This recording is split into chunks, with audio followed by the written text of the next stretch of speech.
Este es un misterio tan antiguo como el mundo mismo. Es un viaje que parece no tener fin.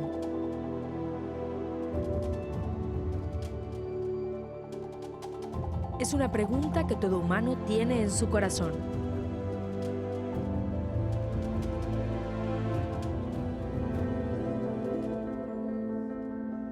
¿Cómo es el Dios que creó todo el universo?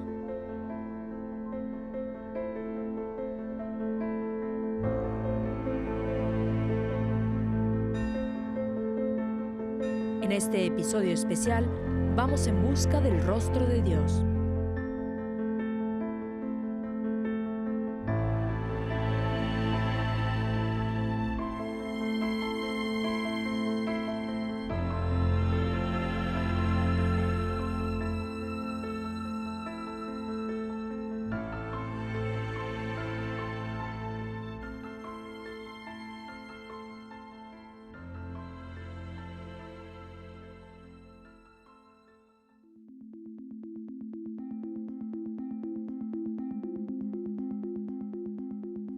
El rostro de Jesucristo es uno de los más conocidos del mundo.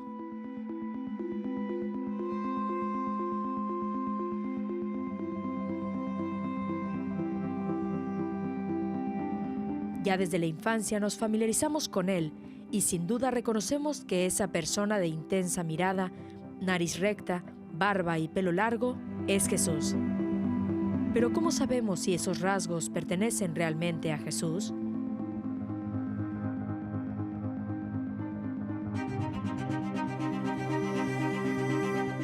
Curiosamente, las fuentes escritas, tales como los Evangelios, no describen específicamente la apariencia de Cristo.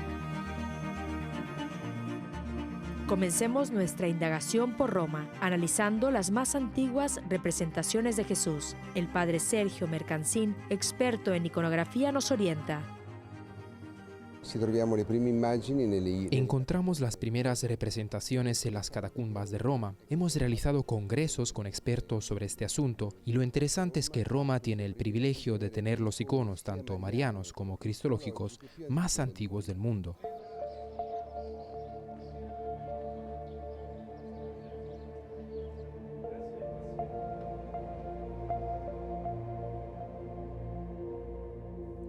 En el subsuelo, en las catacumbas, vemos a Jesucristo representado como el buen pastor, joven y sin barba. Los primeros artistas cristianos de Roma representaban a Jesús según su imaginación y trasfondo pagano.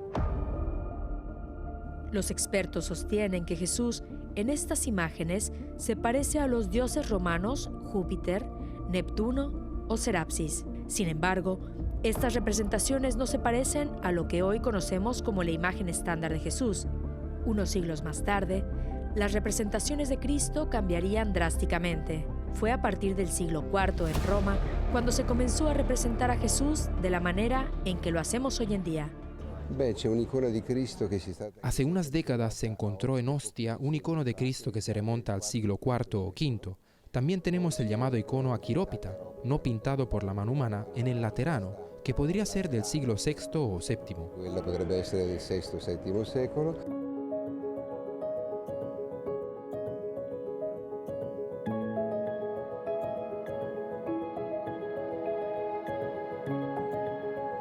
Para explicar esta evolución, recurrimos a la historiadora de arte y residente en Roma, Elizabeth Lev.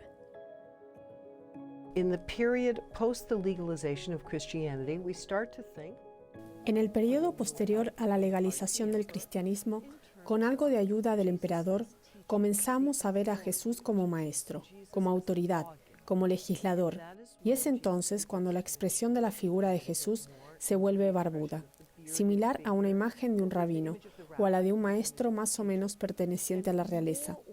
Unas veces aparenta más regio, otras más maestro. La representación de Jesús evoluciona, no sin ciertas variaciones. En esta dirección, por supuesto que el niño Cristo es representado en los inicios del arte cristiano, pero de un modo muy estilizado. Aún no es cuestión de contemplar el rostro de Cristo. El momento más destacado en el que los cristianos se focalizan de verdad en el rostro de Jesús es obviamente cuando empezamos a crear iconos y objetos creados no solo para la oración, sino también para la comprensión teológica. Así comenzamos a desarrollar una icografía basada en la imagen del Maestro, llena de aspectos simbólicos que ofrecen amplios caminos al Espíritu Santo. Son precisamente estos aspectos simbólicos los que se orientan a enseñar cuando simplemente se está comunicando a través de una imagen.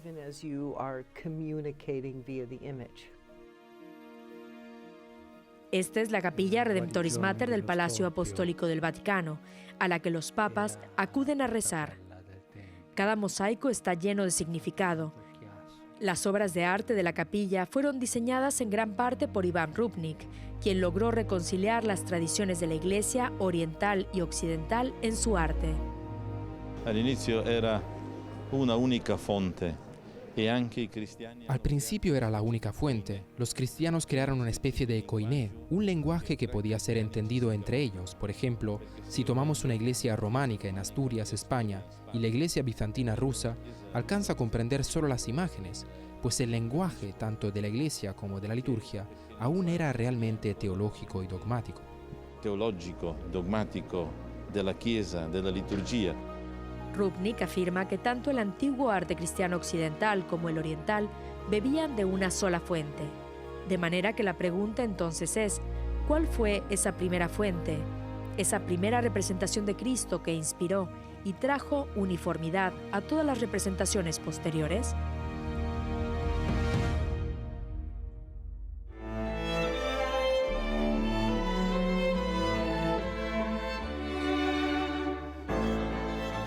Tras una breve pausa, regresamos con más en Vaticano.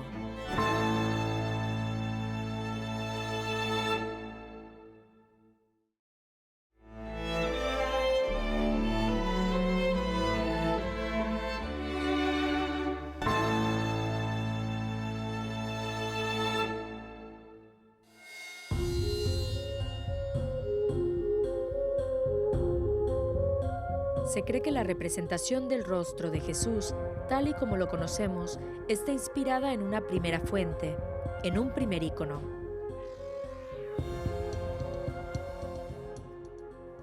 Paul Bade, veterano colaborador de EWTN en Roma, ha dedicado gran parte de su vida a su búsqueda. Paul es una especie de equivalente católico a Indiana Jones. Dice que para encontrar el verdadero rostro de Dios, no solo debemos buscarlo en la Biblia, sino también en la misa, específicamente en la liturgia de la Eucaristía, cuando Jesús mismo se hace presente. Formaba parte de la liturgia, ya que cuando se trataba de los antiguos altares, los de rito antiguo, el rito latinus, el altar no era una mesa, sino un sepulcro funerario, como el de la tumba de Cristo, como el del Santo Sepulcro de Jerusalén. Era un sepulcro. En él yacía Cristo, y los altares eran tumbas, no mesas. Además estaba el gran mantel, que era el sudario funerario. Ese era el síndone, y el pequeño corporal que tocaba la hostia, que tocaba el rostro de Cristo, era el volto santo, il sudario.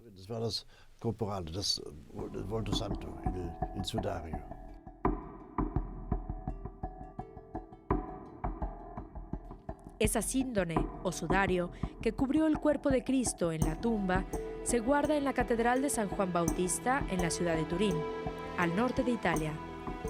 Y el sudario, sudarium en latín, que cubrió su rostro, también conocido como el velo de la Verónica, está igualmente en Italia. Existen varios velos que podrían ser el sudario. Hay dos en particular que llaman mucho la atención. Uno es el velo que se guarda bajo llave en la Basílica de San Pedro. Se muestra una vez al año desde el balcón sobre la estatua de Santa Verónica, el quinto domingo de Cuaresma, pero también se guarda en una capilla dentro del pilar. El señor Bade cree que un segundo velo, escondido en la región central de los Abruzzos, es el original. Se exhibe permanentemente detrás del altar de la Basílica de la Santa Faz en el pequeño pueblo de Manopelo.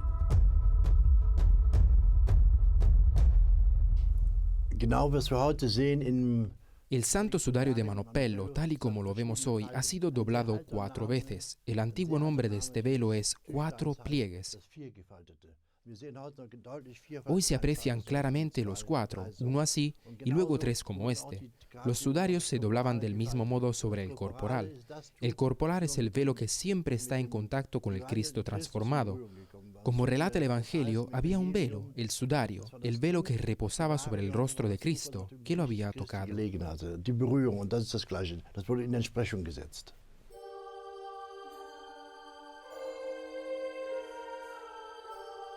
Bade cree que el santo velo de Manopello antes se conservaba en San Pedro, pero que en el siglo XVI, durante los saqueos de Roma, se sacó de contrabando para salvaguardarlo. Aunque al igual que sucede con el sudario de Turín, hay un sinfín de preguntas sobre su autenticidad. No hay duda de que es algo único. La fina tela del velo no tiene parangón. Está hecho de viso, filamentos producidos por un cierto tipo de molusco mediterráneo, también conocido como seda de mar. El material, al igual que la imagen sobrepuesta, sorprendentemente cambia ante nuestros ojos, dependiendo de la luz. Los científicos no han encontrado ningún rastro de pigmento, tinta o pintura en la tela. El rostro de Cristo simplemente está allí.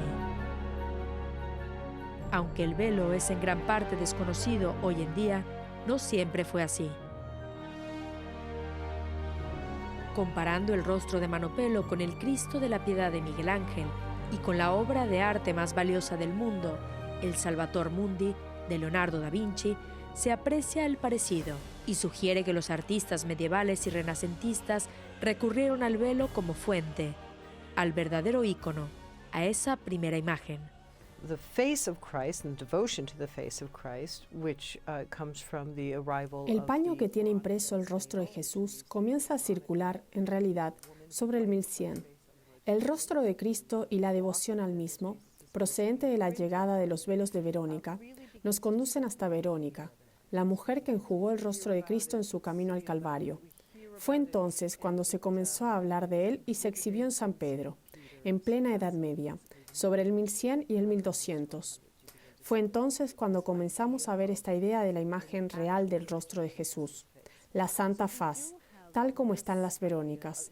Es muy similar al rostro que ha sido plasmado por artistas a lo largo de los años, y además, para confirmar o para apoyar la imagen del rostro de la Verónica, también contamos con la cara de la Sábana Santa de Turín. La Sábana Santa de Turín es la imagen negativa grabada en la sábana que rodeó el cuerpo de Jesús. En realidad, esta no comienza a mostrarse con bastante asiduidad hasta el 1400, de modo que nos encontramos ante una imagen muy similar a la imagen del hombre de la sábana santa y a la del hombre del velo, imagen que resulta ser la que los cristianos tendieron a representar en pleno arte cristiano. The bulk of Christian art is very similar to the image of the man of the shroud and the image of the man of the veil.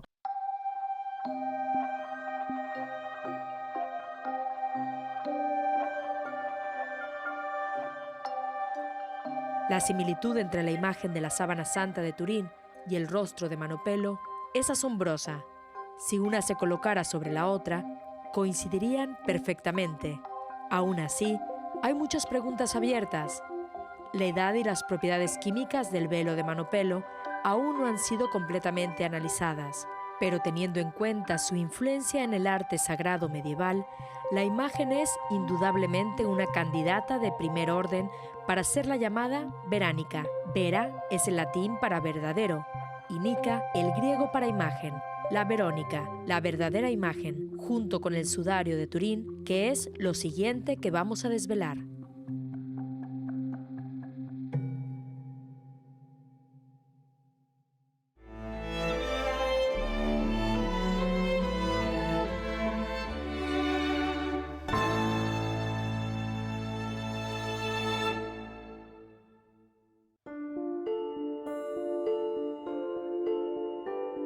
La Sábana Santa de Turín es una gran tela de lino que contiene trazas de sangre y agua y la imagen de un hombre con heridas en sus muñecas, pies, cabeza, espalda, piernas y pecho. El sudario está en la Catedral de Turín, muy bien protegido y conservado en una vitrina cuya temperatura y aire están controlados. Debido a su singularidad e importancia, el sudario solo se exhibe en contadas ocasiones. Pero siempre puede ser contemplado en copias de alta resolución. La Universidad Pontificia Regina Apostolorum de Roma tiene una copia expuesta permanentemente. El padre Andrew Dalton supervisa tanto la exposición como el departamento de sindonología de la universidad, dedicado al estudio del sudario. El padre Andrew compartió con nosotros lo que ve cuando lo mira. I think that the deepest longing in the heart of man is to see the face of God. Creo que el anhelo más profundo del corazón del hombre es ver el rostro de Dios. Y sí, si la sábana santa nos da una burda imagen de la apariencia del Salvador, proclamo, benditos somos. Hay algo que toca la fibra de nuestro corazón, ¿no es así? Cuando miramos ese rostro y contemplamos los sufrimientos de ese hombre, y no olvidemos que pagó una deuda que él no tenía solo porque yo tenía una deuda que no puedo pagar. Considero que necesitamos pasar más tiempo observando eso, contemplándolo, y la exhibición del sudario ayuda a hacerlo. El sudario actúa como un documento fotográfico en el que la escala de grises se invierte de modo que el negativo de la foto es la imagen positiva.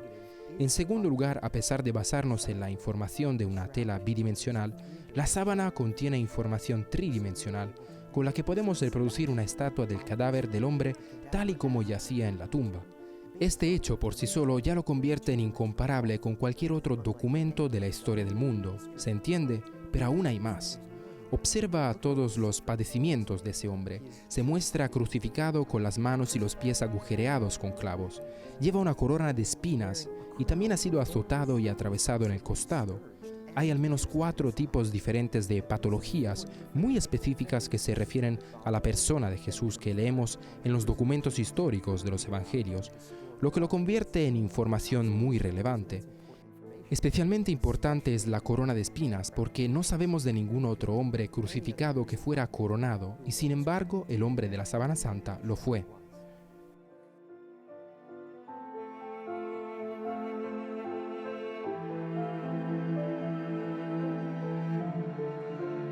There is no paint anywhere on the shroud. No hay pintura en ninguna parte de la sábana santa y andábamos buscando precisamente eso. En 1978 un equipo de científicos de élite vino a Italia para examinar el sudario y analizar la siguiente cuestión.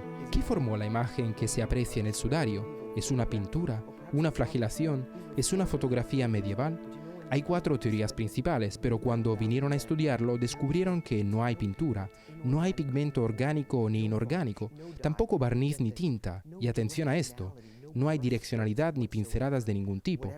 En 1978 el equipo de científicos del proyecto de investigación de la Sábana Santa de Turín concluyó que fuera lo que fuese, aquello no era una obra de arte humana. Si la ciencia probara que el sudario de Turín no fue hecho por manos humanas y que el hombre representado murió en el primer siglo en Tierra Santa, la cuestión de las protoimágenes o primeras imágenes quedaría resuelta. El sudario y el síndone son las 2 primeras páginas de Evangelio. Hay grandes debates entre los teólogos sobre cuándo surgió el Evangelio, sobre cuándo se originó el de Marcos, el de Mateo o el de Lucas y Juan, que si 30 años después, que si 60 años después, y así. Pero estas 2 telas son ambas documentos pictóricos, no simples documentos, sino documentos pictóricos. Vienen del primer instante, ese primer momento de la resurrección de Cristo en Jerusalén. El primero, cuando en la mañana de Pascua los apóstoles Juan y Pedro entraron en la tumba, estos documentos quedaron allí como si fueran pergaminos, relatando la pasión y la resurrección de Cristo.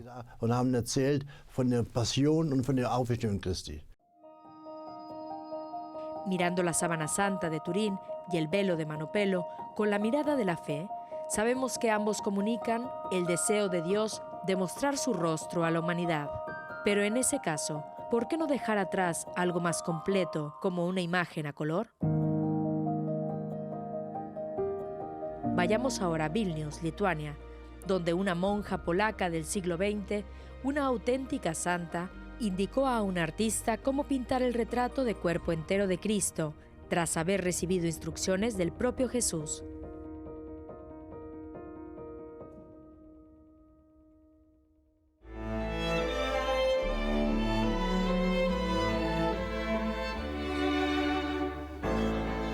En breves instantes regresamos con más en Vaticano.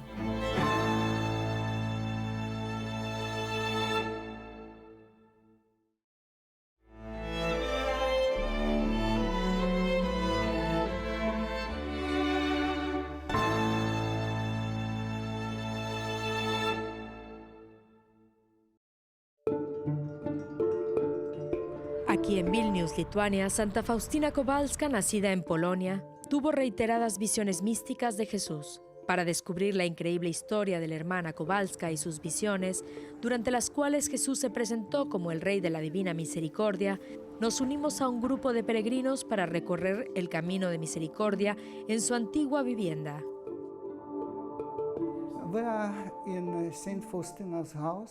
Estamos en la casa de Santa Faustina y el lugar más importante de la casa es el lugar en el que vivió la santa. En este lugar la hermana Faustina tuvo muchas visiones de Jesús, muchos encuentros con él. En este lugar comenzó a escribir su diario y aquí fue donde Jesús le dictó a la santa la coronilla de la Divina Misericordia. También en Vilnius la hermana Faustina conoció al padre Sopoćko.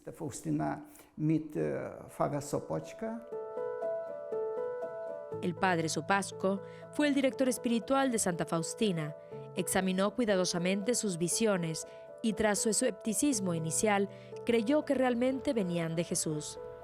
Fue el padre Sopoćko quien encargó al artista lituano Eugeniusz Kazimirowski pintar la imagen que el mismo Jesús había pedido a Santa Faustina. Esta capilla solía ser el estudio del pintor. Aquí mismo, en absoluto secreto, bajo la estricta supervisión de Santa Faustina, concluyeron la imagen en 1934. Y esto es lo que surgió, la imagen de Jesús misericordioso, conocida hoy mundialmente como la imagen de la Divina Misericordia. Al principio las autoridades de la iglesia no creyeron a Faustina y prohibieron que la imagen se exhibiera, pero después de un año, del 26 al 28 de abril de 1935, fue expuesta por un tiempo para su veneración. La imagen se mostró junto con el milagroso ícono de Nuestra Señora de la Puerta del Amanecer. Cuando el régimen comunista llegó al poder, la imagen original fue ocultada por un largo periodo. No fue hasta principios de la década del año 2000 que fue redescubierta. Ahora está expuesta en la Catedral Lituana de Vilnius, en la Iglesia de la Santísima Trinidad, conocida como el Santuario de la Divina Misericordia. La gente viene aquí a contemplar a Dios cara a cara, algo que nadie en la tierra hizo hasta que Jesús se encarnó.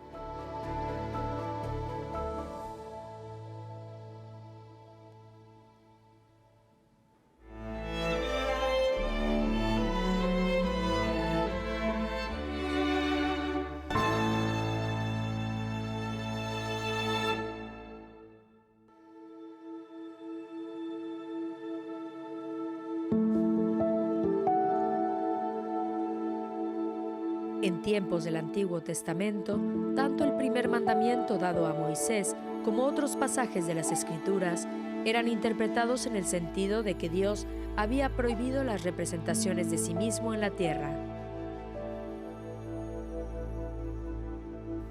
In the Old Testament we have this history that God said.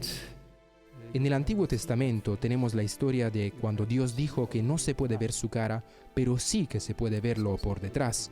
A su vez es un hermoso mensaje, ya que debemos seguir a Dios, y si lo estamos siguiendo no podemos ver su cara, mas sí podemos verlo por detrás. Pero en el Nuevo Testamento Dios ha revelado su rostro en Jesucristo, y Jesús vive en una relación muy estrecha, cara a cara, con el Dios Padre, y ha mostrado y revelado el rostro de Dios al mundo. Face to face. And have shown and revealed God's face in the world. Incluso entonces, la veracidad de la imagen de Cristo y si Dios debía o no ser representado artísticamente, continuó siendo un asunto discutido entre los primeros seguidores de Cristo. Let's start with the very beginning of the Christians who have just surmounted the enormous problem of how and should we show an image of Jesus in art? I mean, we have the whole problem of the first commandment, thou shalt not make images, and now the Christians are thinking about making an image of Christ. Why can we make an image of Jesus? Because he is God made man, because he is the Word made flesh. So it's always important that we start with any discussion of the visible God with the idea that the reason why we can have an image of God is because of the second person and the incarnation. Pero el tema no se descartó oficialmente hasta el Segundo Concilio Ecuménico de Nicea. La encarnación fue el argumento triunfal que terminó con la disputa sobre las imágenes sagradas y resolvió la herejía bizantina del siglo VIII, conocida como iconoclasía. La representación de Dios en el arte sagrado en la Iglesia Universal fue proclamada de una vez por todas lícita. Considerando todos los razonamientos sobre que la representación clásica de Jesús sea verdaderamente su imagen, creerlo o no, depende de cada persona. Lo que es indudablemente cierto es que a través de su encarnación, Dios mostró su rostro humano. Sin embargo, tal vez para conocer el rostro de Cristo, basta con simplemente mirar a la gente que nos rodea.